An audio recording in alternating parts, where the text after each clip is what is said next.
Hi, everybody. I'm Candid Frank of NLL Lacrosse Talk. Welcome to the Spanglish Sports World Network on Zingo TV channel 250. Please remember to download the Zingo TV app at the respective app stores for iOS and Android devices. While you download, make sure you rate and leave a comment. Both apps are absolutely free.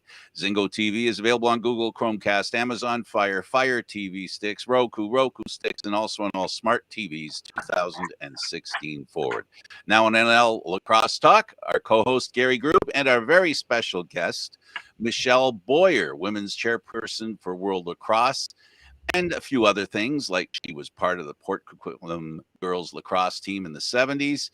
She captained 11 consecutive BC Selects Women's Field Lacrosse Championship teams, captained Team Canada Field Lacrosse to bronze at the World Championships in England in 1982, finished fourth in 86 and 89 at the Field World Championships in Philadelphia and Perth, Australia, respectively, placed fifth in 1997's World Cup in Japan.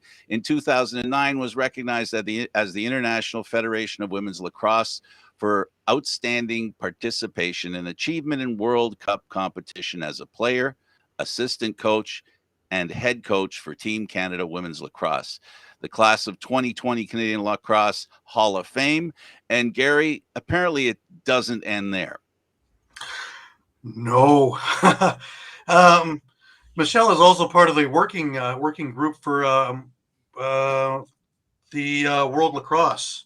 The chair of the working group, one of the most accomplished players. Welcome to the show, Michelle.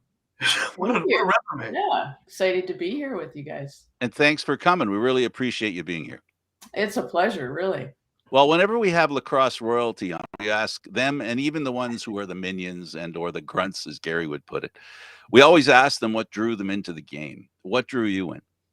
Oh, it was a love affair right from the start. I remember years and years ago, before I actually played in a formal league or anything, one of my brother's friends just left a box lacrosse stick, the old wooden stick, at the house, and I picked it up and I started playing around with it. It just kind of felt like it was meant to be in my hands. And a little while later, a friend of mine said, "Hey, they're starting this team in Port Coquitlam. It's the first women's team. Why don't you come out and play?" And as soon as I threw on the pads and the helmet and got out there on the floor, it was literally just, I fell in love with it, every aspect of it, and I've never really stepped away from the game since. It sounds to me like maybe you might even have been a little attached to the physical contact, the aggressiveness, maybe a little. That was a big appeal, actually. I had never played any sport like that. I played a little bit of softball. There weren't many sports for girls really back then, and certainly nothing along the lines of lacrosse or hockey until I got involved. And I actually really enjoyed it. Of course, you couldn't get any women's specific equipment back then, so I think I probably stole some of my brother's hockey gear, and I literally kind of pieced it all together. And that, for me, just going out and hitting and being hit, it was part of the draw of the game. It's a very physical game, and as you said back when you started, and we're not just talking about lacrosse, we're talking about sports in general. It didn't accommodate girls. The best you could do at first was have girls teams, but if you didn't have a girls team, you didn't get to play. No, and I didn't even play many sports like in high school. For girls, there was track, and I don't know, I can't even remember. I think I did a bit of track, but I kind of short in one end, so I wasn't very good at it. But then, after lacrosse, I got into ice hockey, which again, it was like the first women's team in our hometown, and just kind of went from there. So I was just happy to be able to play a sport that my brothers both played. And I always thought I got kind of ripped off. They got to play baseball, wear those cool uniforms, and play these contact sports. And when I was finally able to do that, I was really happy about it. Now, you started off in box, right? Not field, which is people start in field. But you were able to start in box and then eventually get into field. So let's talk about that a little bit. And Yeah, your first. I actually was lucky. Like a lot of the gals that are on the working group with me never experienced playing on just a straight girls team. A lot of girls that I know now even are playing. They played on mixed teams. We had an all women's league, and yeah, and then I played from '72 right through till about the late '70s, early '80s, and then Canada got invited to a world championship in England. So it was the first official one. And I mean, it was just a crazy experience because none of us ever played field lacrosse. And here we were going off to a world championship. Now you started off with the Kirbys Clipettes. Is that, did I get that right? Yeah. Yeah, it was the guy who was our sponsor, and bless his heart, Frank Kirby passed away a few years ago, but him and his wife had a hairstyling business, and they became our primary sponsor. And he was probably the most generous guy on the planet, and we became known as the Clipettes because there was a men's team called the Clippers, and we were the Clipettes. So, yeah, and he wanted us all in black uniforms, and I think that we just scared people just because we always came in all black and everything, and we were actually pretty good. And so it was, yeah, it was just an amazing group of gals that ended up not only playing for the box team, but a lot of us went on to play for Canada and field as well. Now there's a story I want to get into about, as you were practicing, honing your skills and going into the box there and just, practicing. Tell us about your original stuff, just practicing shots and things like that in the box out there. Well, I was always felt like I needed to mentally rehearse.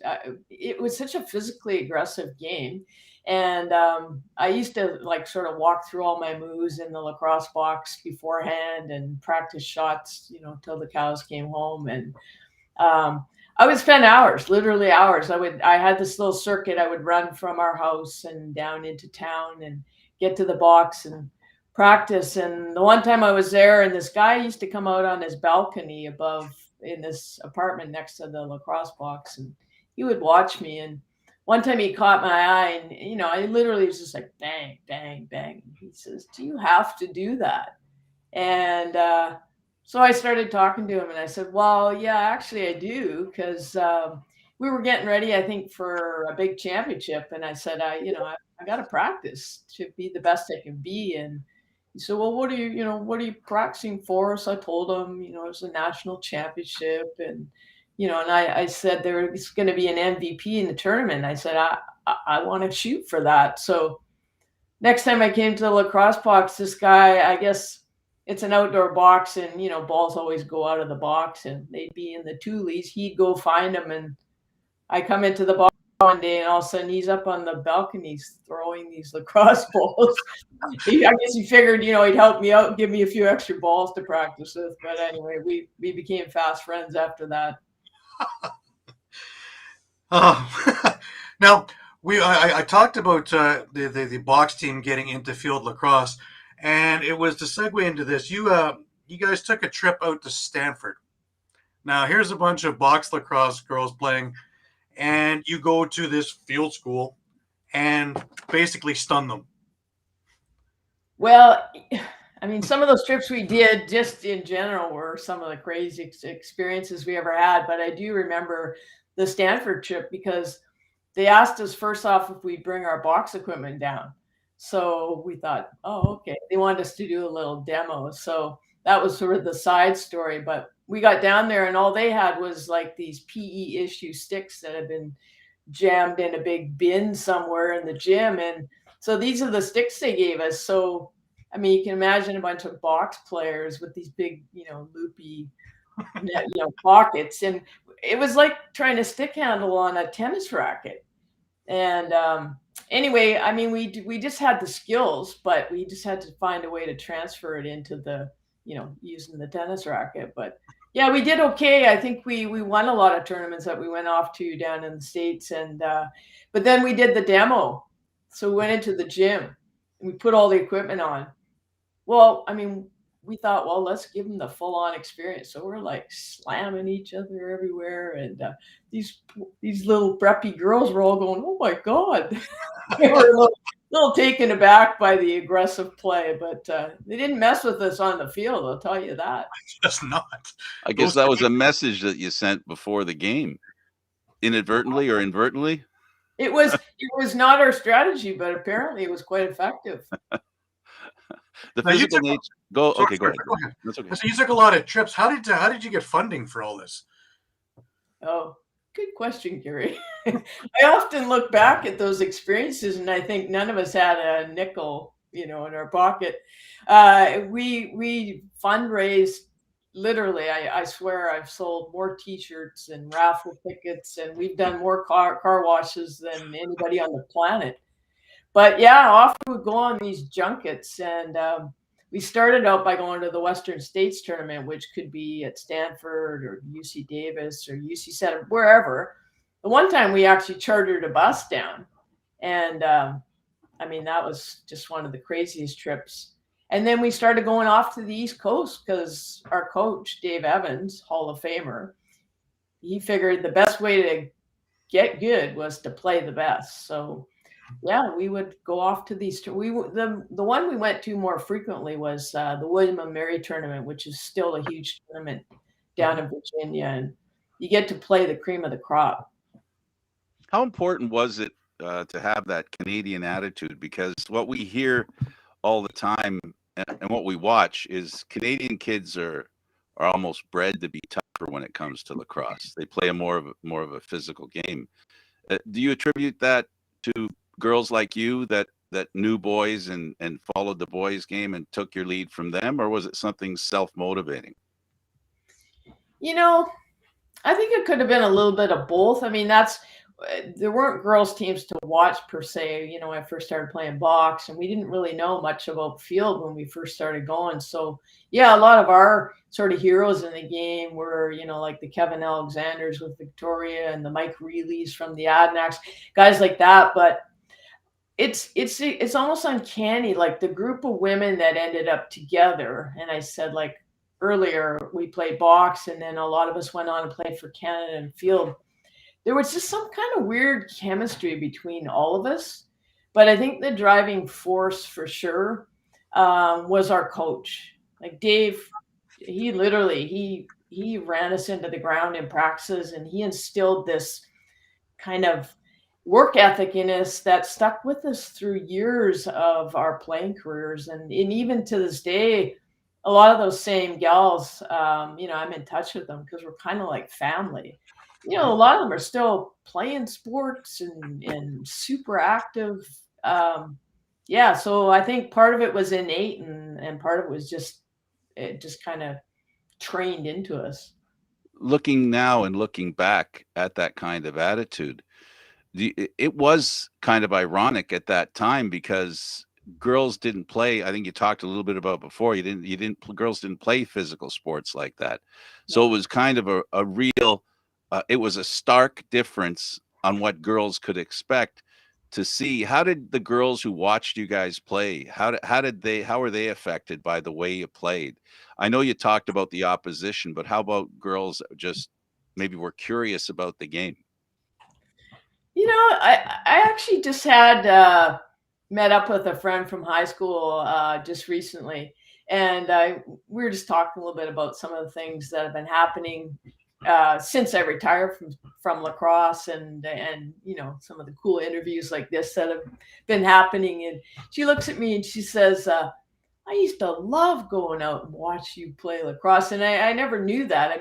I was vaguely aware that there were people in the stands, and my parents even came once in a while. But yeah, I don't know that we had enough notoriety back in the day for anybody to really even be paying attention. But I guess some people were. I know one of the players I played on the Clipettes with.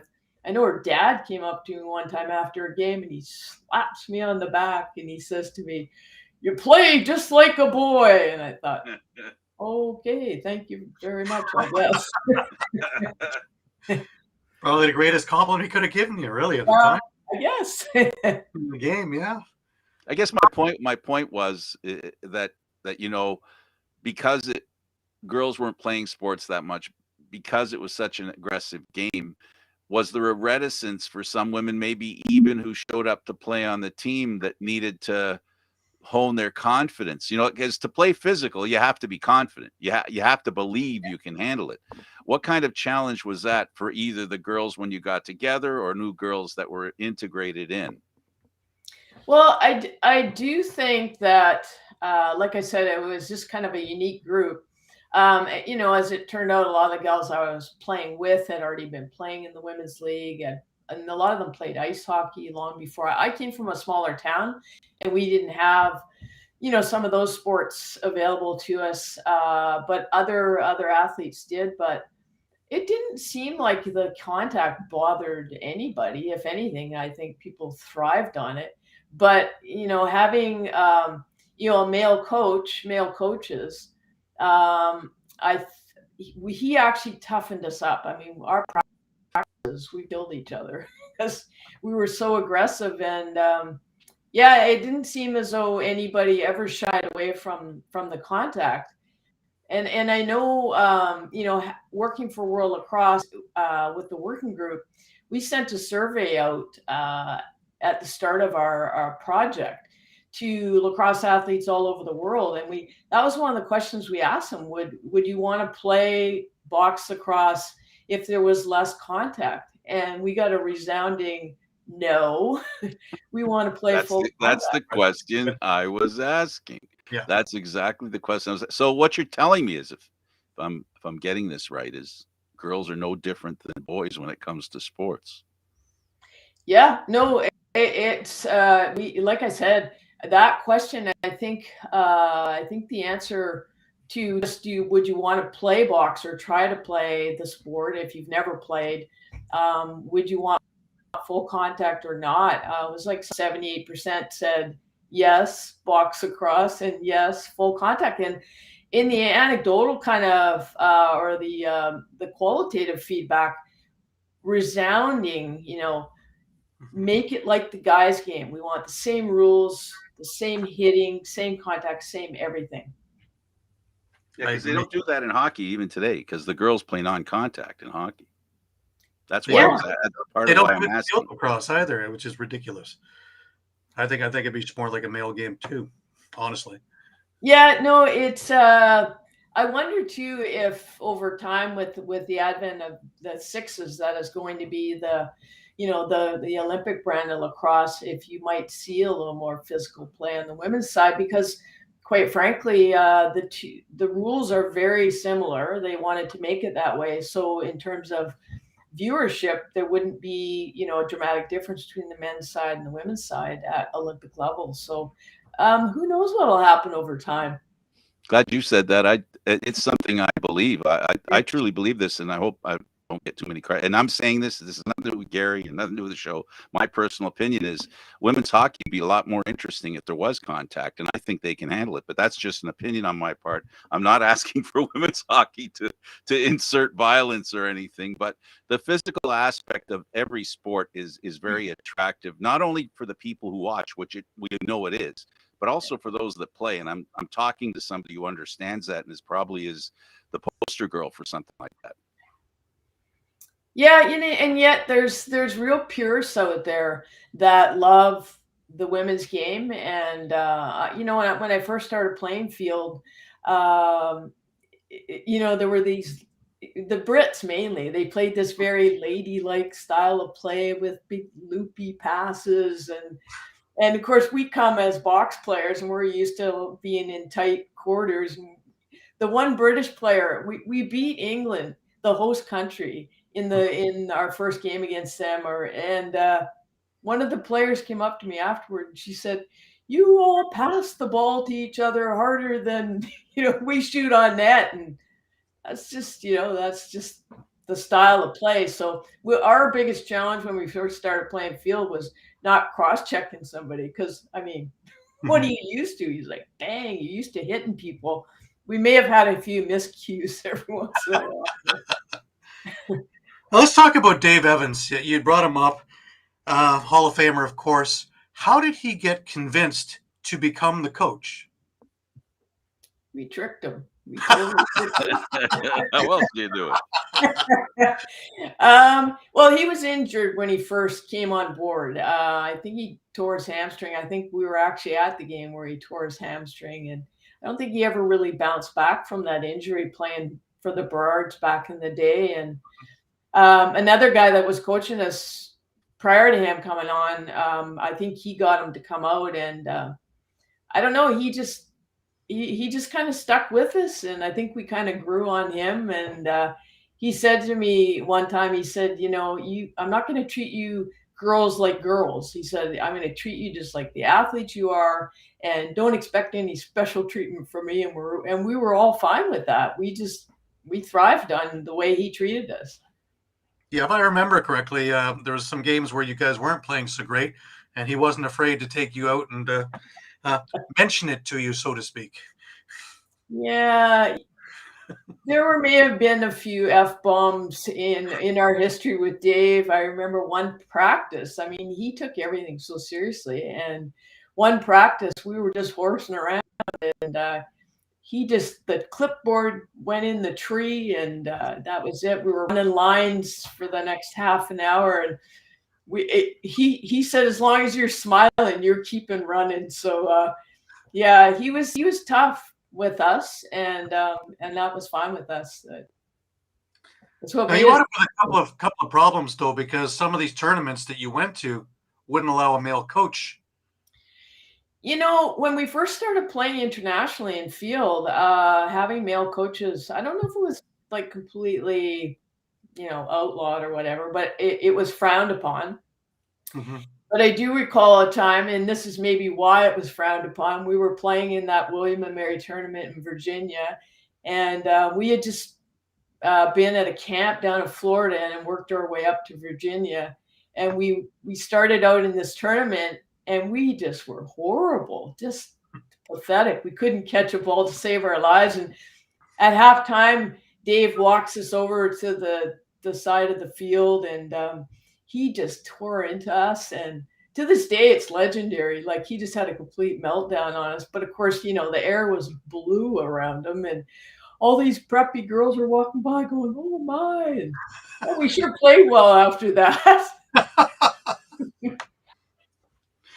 Now, the 82 team, how was that team put together?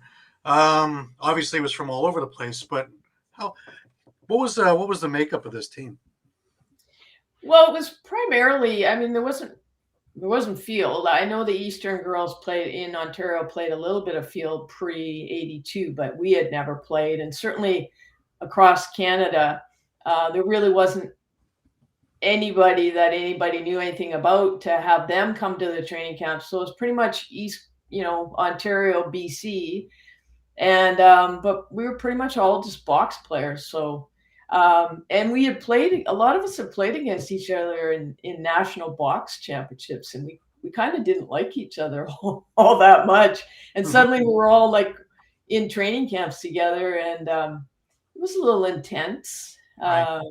A little intense to say the least, but we were all super competitive athletes, and we kind of got used to each other, and obviously the rest is history. Off we went to England and pulled the big upset, came in third. How did it manifest itself when some of the difficulties that now you can look at back at and kind of, I don't know, shrug your shoulders, laugh, wonder how it got that carried away? How some of the examples of how difficult it was to put aside where you came from to now who you are, which is representing Canada. Well, first off, so we had they brought in an American coach, which was good because she was kind of neutral. But I think the Eastern players thought the coach was a little more aligned with our crew from BC, and they never felt that way, but they felt like there might have been or something. But ultimately, she was an All-American burger, and only going to pick the best athletes. So regardless, and I mean, we understood that, but I tell you what, there were battles when it came to training camps, animosity, but I think we had 3 or 4 camps, and so when the dust settled, we were all just there to win, and so we just went with that attitude. We're just all for one for all, away we went. Now, about those 11 national titles in a row, let's talk about that, because there were some that were just absolute battles that you had. I think Ontario was always a strong one. Quebec was strong. Let's talk about that over the years. And it was more or less chemistry of your team that got you through a lot of this. Yeah, those were every championship was usually us against Ontario in the end of it. And of course, a lot of us had played national team together, and then suddenly we're pitted against each other on the field. But and there were some classic championship finals. I think the one went into double or triple overtime in Oshawa, and it was about 4,000 degrees playing field lacrosse in Oshawa in August, I think it was. And yeah, so and for a while, Quebec, they held their own as well. I don't know how strong the program is now, but they produced some really good teams. And even in Alberta, they started coming on strong, sort of midway through all those years that we won. But yeah, somehow we always managed to come out on top. But I always said, and I mean, I got interviewed one time, and I said, as long as other teams are prepared to train as hard as us, they're sooner or later they're going to knock us off. But I mean, we just trained. We trained like animals. We just trained nonstop, and we were rewarded for it by winning championships. Right. Now, you've had a benefit of playing in some great arenas, especially out in your area there. There's some just absolute amazing arenas. One of my favorite to come to mind, of course, is Queen's Park Arena. Are there any of these arenas that stand out in your mind? Well, Queen's Park was always interesting, because there were always hollow spots in the boards, and the floor was, a little creaky. But I kind of like playing on the wooden floor because the balls bounce a little bit differently.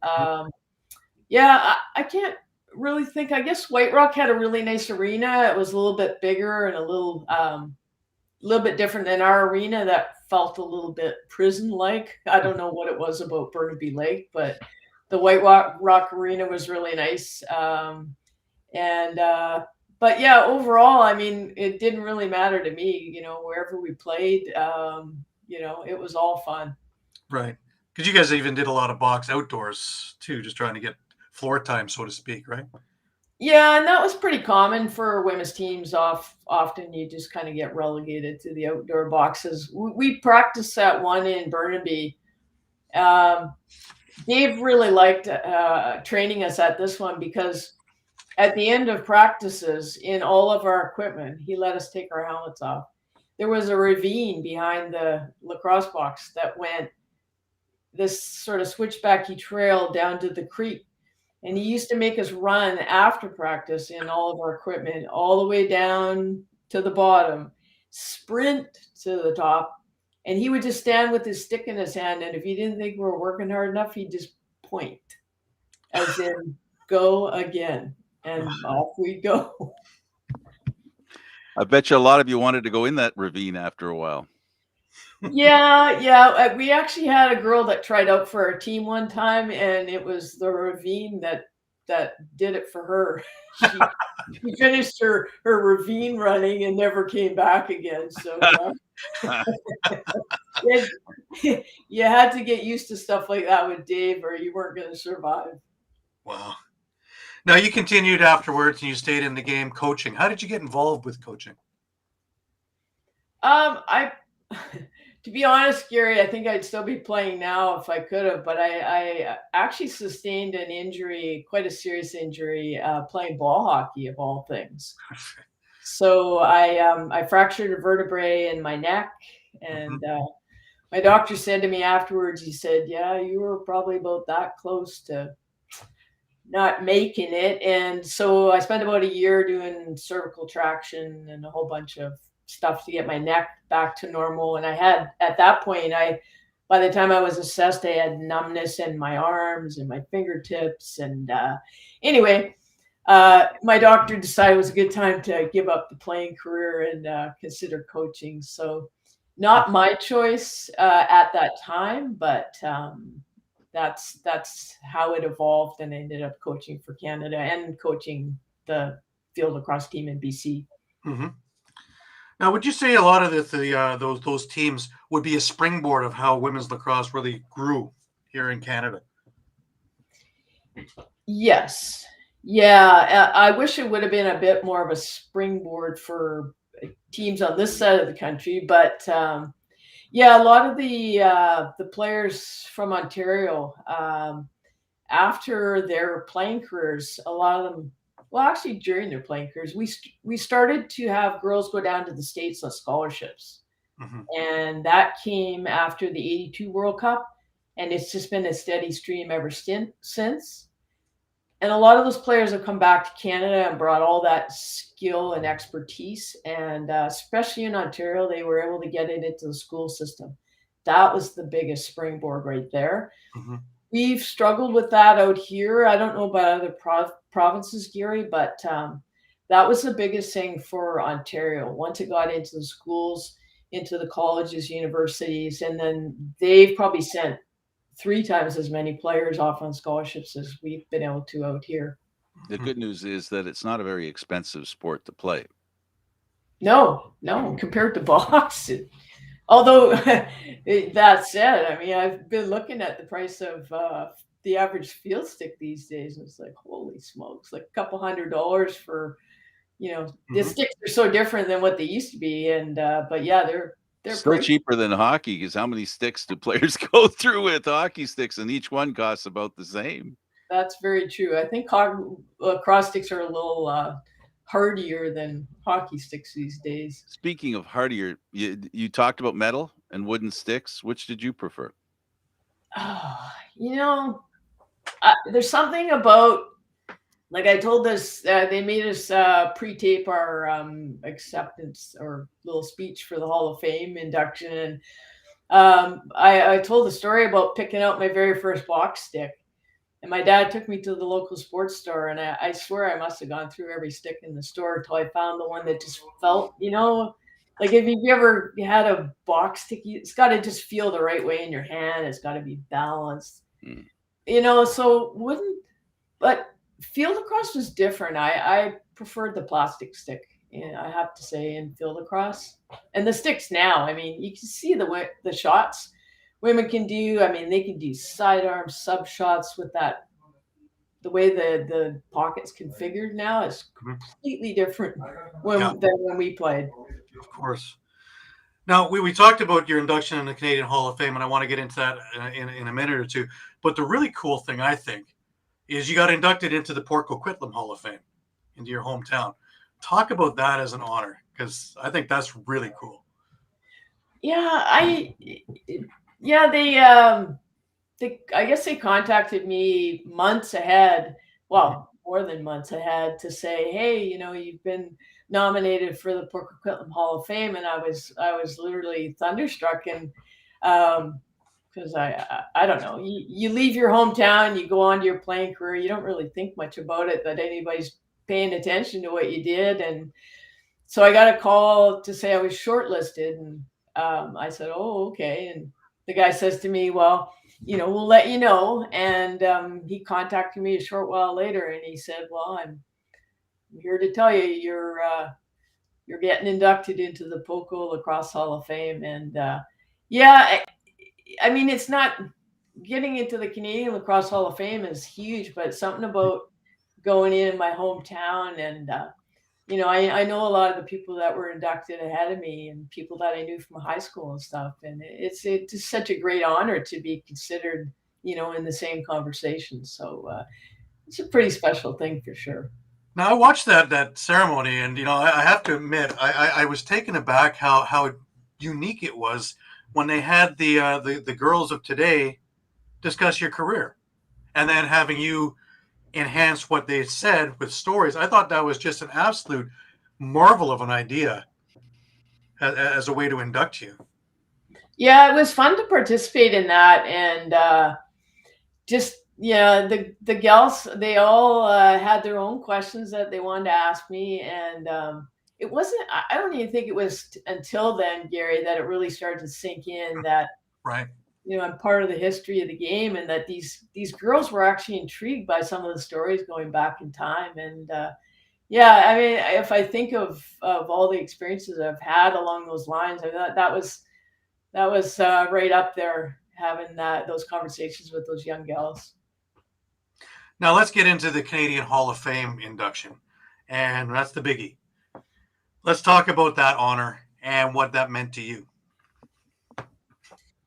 Well, there's only two other women that have gone in ahead of me as players, and Mm-hmm. that's Carrie Hartle and Gail Cummings Danson, and I was teammates with both of them. Both tremendous players. On the one hand, Gary, like again, it's a huge honor to be recognized, and for one's sports career. But on the other hand, like for me, I just did I did a speech for a group of BC Selects lacrosse players, field lacrosse players recently, and I talked about the fact that there's 3 women in the Canadian Hall now, and there's over 300 male lacrosse players in. And I said, like, that has got to change. Yeah, I agree. So yeah, I'm happy to just sort of use that platform to push sort of that agenda forward, that we have so many amazing women lacrosse athletes out there, both box and field, and that we need to start getting more of those women in the hall, because there's a lot of deserving people. So it's not just me, Gary. There's just, I can think of a ton of people that should be there right beside me.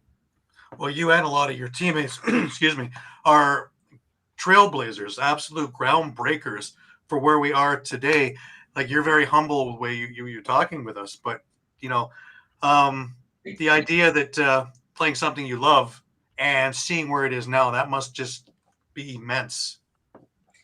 Yeah, actually, just doing that speech at that banquet recently, it really did like kind of kick in. I'm looking at all the future stars of the game, and somebody put a sheet of paper on I was sitting at the head table, and it was a list of all the gals that have gone from BC on scholarships down to the States now. Mm-hmm. And like literally, Gail Cummings Danson was the first one that went off on a scholarship down to the States. And since that time, I mean, there were hundreds of girls' names on that sheet of paper, and I thought, wow, like this is, I know where it started, and it's only going to keep going. And I just wish actually that all these players could stay here in Canada and get those scholarships, because then that would be really cool. But the reality is the U.S. colleges have the money to, getting sports going in colleges and universities requires money. Yeah. That's the reality of it, I guess. Oh, for sure. Yeah. But what an opportunity for these gals to, to be able to go off, and a lot of them, stayed on in the States. Like Gail Cummings stayed on and is now, I believe, an athletic director at a major university. Dana Dobie, who's on the working group with me, she's down at Loyola coaching right now. There's so many of them that's they end up staying, marrying American fellows, and making it a full career. So yeah, it's a tremendous opportunity for lacrosse athletes, for sure. How else do you see it growing? If there was one step that you'd like to see that would give evidence, like you've given evidence of the progress by virtue of how many girls are making it down to U.S. colleges, what other ways do you see that would be a hint that things are moving in the right direction? The next step you see in the future? I would love to see the game. Well, the box game for starters. My first love. I mean, that's why I'm chair of the Women's Box Lacrosse Working Group. World Lacrosse recognized that there was a real lack of equity on that side of things. We've got men's and women's field, we've got the U19 men's and women's, and then there was men's box that's had 5 world championships, and the women haven't had one. So, that was our our vision with the working group was to get the women's box game on the world stage. So um, sure enough, the General Assembly met last, I believe it was December. We had submitted a 40-page plus or minus report to World Lacrosse, outlining what we felt was the pathway forward for the box game for women, and they agreed with us that women should have that opportunity the same as the men.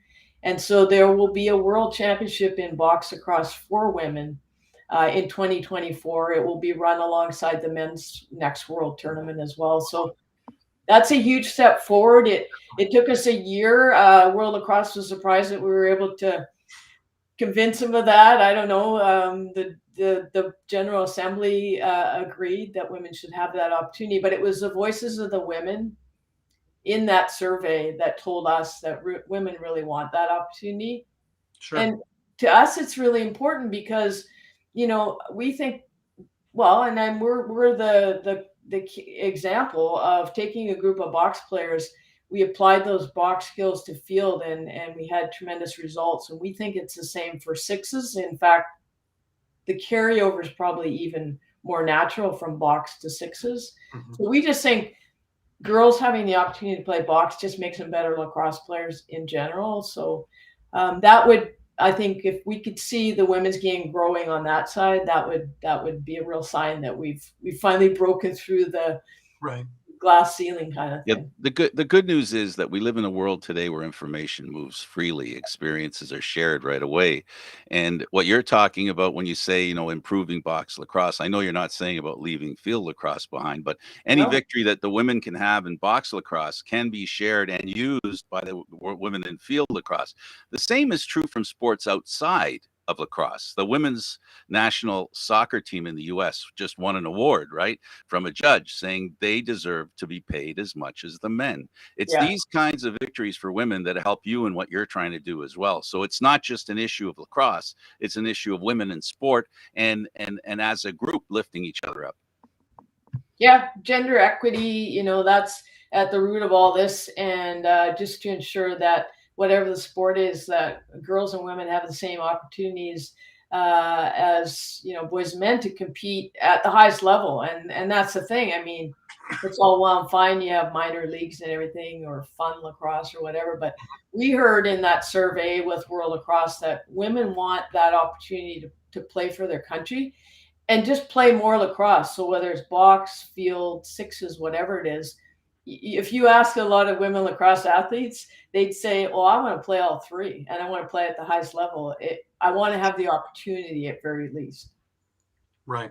Now, the Arena Lacrosse League here in Ontario has been around for for a few years, and it's worked with a lot of men going towards the NLL, but also they've had a women's program. Now that it's started up in BC, I know in Langley they have the men's one going. I think that they're trying to get the women's one going, but I'm not too sure how that's working. Well, that worked out very well, in fact, Gary. Yes. So the president, the owner, flew out here last October, and he wanted to meet with myself and a few other gals from the women's league to see if there was any appetite for an ALL West division for women. And I guess the long story short is we put together a letter of intent and sent it out everywhere and in BC. And within short order, I had these letters of intent flying back into my email box. And I kept saying to Paul St. John, I said, he had sort of a magic number in mind, which I think was 60, 14s, 15. And when we were getting close to 60, I said, Paul, I think we're going to make it. And he actually didn't think we would start the league until like this year. Mm-hmm. I think we're up over 100 women that are signed. We ended up having a 4-team league. It ran 5 weeks, so it was, a little bit briefer than the men's side, but there was a huge outpouring of excitement, and especially for a lot of players, Gary, that kind of, they call it aging out of the game.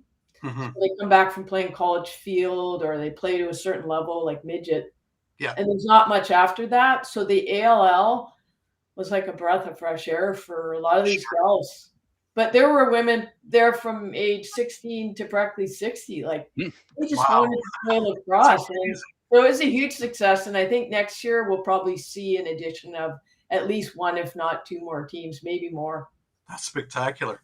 Now, we had Amber Hill on a few weeks back, and she was talking about she's in a professional league with Athletes Unlimited, and that's brand new also. Yeah. And so, getting paid to do what you love as well, which is spectacular. Let's talk a little bit about Amber and her drive. To me, she came across as an absolute strong woman that with such a strong resolve, who's going to work for everything and get where she's going to be. And I think that she's mostly the poster child of women's lacrosse and how to get to where you need to be.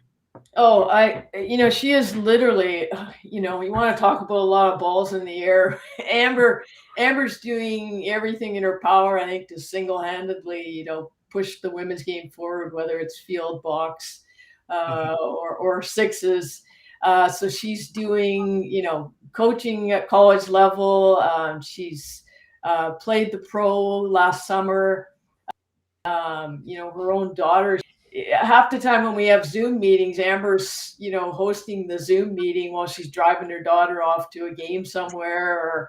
Or, she's just a dynamo. And what I love about her, Gary, is, I'll reach out and say, "Hey, Amber, can you do this? Can you do that?" And she's like, "You got it, MB." And so she's just such an asset overall to just the women's game. And if she could just single-handedly, get women's lacrosse splashed out there all over the world, she'd probably be the one that could do it.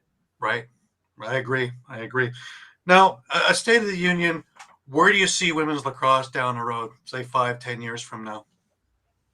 Well, I think with social, the word gets spread out so much easier now. And there's a lot of allies that we have on the women's side that are, stakeholders. Private operators are really pushing the women's side of the game. So, I think of a guy locally, Kevin Crowley with Fusion West. I mean, he said to me one time, "Whatever I do for the boys' side, I'm doing for the girls' side as well." So huge believer in gender equity and diversity in everything he does. Mm-hmm. Jaden Santos with US Boxes, same thing. I mean, these guys are great. Like they're really, they're integral to the growth of the women's game. And we do need these allies in the women's game to push it forward. And I think that's with any sports out there where women are just trying to get a leg up and push through glass ceilings. We do need our allies. And, some of those guys out there are they're just doing a tremendous job. And then on our working group over in Europe, we've got Brian Widmer and Francisek Klima, who's with the European Lacrosse Federation.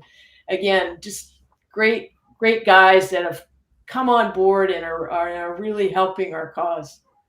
And I'm assuming funding and sponsorships are a lot easier than when you were trying to get this across. Funding? What funding? Well, yeah. Yeah. Chocolate bars. What's that? Chocolate bars. Cheese, chocolate bars, more car washes. Car wash. Yeah. No, seriously though, it's imperative that, the good news is that, we'd love to see the sport run by women, right? Participants and run by women as well. For a time, because of the side, them surviving beside each other, and what you pointed out just a moment ago, that it's important that these men who happen to be running men's leagues are going, oh, we should do the same thing for women. The female infrastructure, how soon do you think we can start to see, and are we close to having women be able to run these things on their own and basically be full-throated women's sport? Yeah, I do believe that, I think Ontario is probably a really good example of that. Being in a place that's probably far ahead of us here, where a lot of the women are coaching, they're involved in administration, they're higher up in the organizations, certainly with lacrosse. And I think that's really important. There's something that happened just late last year. Lacrosse Canada has struck a gender equity committee and I'm on the gender equity committee with just a great group of women from across Canada. So, having something like that to ensure that each and every member association, so whether it's the BCLA or the OLA, that they have a gender equity game plan in place. Because, I mean, I talked to the president of the BCLA here about a gender equity plan, and I mean, he basically said, they don't even know where to start, and there's a lot of, we don't have to reinvent the wheel. Canadian Women in Sport has a gender equity playbook. There's other organizations that are already there, so I think we can accomplish this if we, collectively, we realize how important it is that women have those same opportunities, girls and women, to be involved in sport, but not just as players, but at every level of the game. That's critical, and a lot of it has to do with mentorship, and we do need women to have opportunities to be mentored, so that they can learn those roles and then take on those roles themselves. Let's be clear. In a lot of sports organizations, when you take professional out of the mix, a lot of them are run by women. When you go through junior franchise, it's not Yeah. like it's going to be new territory, right? It just so happens in the pro side, the men's sports are run by men, but a lot of the minor hockey league teams, minor soccer teams, they have presidents who are women and managers who are women. So it's not like it's a brand new, art that needs to be discovered by women, right? No, absolutely not. You're right. There's a lot of moms out there that are, giving up their time to coach, officiate, whatever, and we actually need some of those women to mentor other women. In the report to World Lacrosse, we talked about something called an ambassador program, and we're trying to push that in national governing bodies all over the world in this sport, that they identify ambassadors in the game, and women that can promote the sport, but also mentor other women. And hopefully that ambassador program is going to catch on with some of these national governing bodies, and we can grow the game on a bunch of different levels and get more women in the game, basically. An opportunity to be present and get on the job training. Yeah. Yeah, I'd actually like that. My heart of hearts, and I've already dropped it with Kevin Crowley recently, is I'd like to do something in the NL, like what they're doing in the NFL, where I can't think of the girl's name right off the top of my head, but she is working for the NFL, and she's got a program where Oh, she's Canadian, by the way. and she is Canadian. I can't remember her name, but Her name. I just looked at her name the other day. We did a CFL show, and I did some research, and I found her because the NFL is full. I don't want to sidetrack. They're full of women involved in upper management in the NFL. It's nothing. In fact, even the Canadian Football League, which I have another show, same thing, right? So women are everywhere. It's just a question of. I think it goes back to what you were saying. It's not just mentorship. It's about lifting other women. And you're right, if you bring that example in here, because a lot of times the reason women don't get hired, and the way even people of color, the reason they don't get hired is because they say, what experience do you have? Well, how can I get the job if I have no experience and you won't give me any? Yeah, that gal. We'll remember her name when we're done. I feel bad. I was hoping I could remember her name, but anyway, she's just done a brilliant job, and I would love to see a similar thing in the NLL, where we get more women, working on that professional side while we're developing the ALL, which will be hopefully the conduit to women getting into, professional lacrosse. And Paul St. John did say that when he was out here, that's actually his vision, is to get women playing the pro game, and the ALL would be the stepping stone to that. I think so too. Yes. I want to thank you so much for taking the time with us. It's been spectacular. You're such a groundbreaker, so humble, but doing so much, and it's wonderful. And I wish you all the success in the world. Thanks, Gary. I really appreciate you having me on, and I really enjoyed the conversation, and great to meet you guys. The pleasure's all ours, and I'd like to personally thank you as well. And I wish you best of luck in continuing, your view of women's sport, which is basically equal. Not just equity, but equal to the way the boys play. I'm dying to see somebody say that in ice hockey, because I really think it'd make a difference in the attraction of the game. I think women can handle it. That's just my opinion. I agree. I'm 100% in agreement with that. Thank you. It was a real pleasure, Michelle, working with you here. Thank you. We'll talk to you again soon, hopefully. Yes. Always. There's always a seat there for you if you have some news for us you'd like to share. Absolutely. Thank you. You're welcome. Okay, Gary, thanks a lot, buddy. Thank you very much, Frank. It's always a pleasure to talk lacrosse. Absolutely. For Gary Groob, Michelle Bowyer, I'm Candid Frank Stanisci. Thank you for watching NLL Lacrosse Talk, seen live Thursdays at 4 p.m. This show can also be heard on the Spanglish World Radio Network. For lacrosse talk, news, entertainment, and other sports programming we offer, please check out spanglishworld.ca. Spanglish World. Watch it, hear it, read it, download it, and live it. Thanks for watching, everybody.